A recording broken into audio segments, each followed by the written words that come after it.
আসসালামু আলাইকুম রহমতুল্লাহ।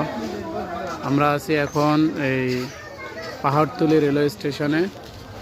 দেখুন, এটি হলো পাহাড়তলী রেলওয়ে স্টেশনের অভ্যন্তরীণ দৃশ্য। স্টেশন এই পাহাড়তলী রেল স্টেশন। এটা হলো ডগ ইয়ার্ড। এখান থেকে ট্রেন মেরামত করে এতে যাওয়া এই চিটাং স্টেশনে নেওয়া হয়, ওখান থেকে ট্রেন ছাড়ে। এই তারপরে দেখুন, উনি একজন দর্শনার্থী, অনেক দূর থেকে এসেছে এই স্টেশন দেখার জন্য।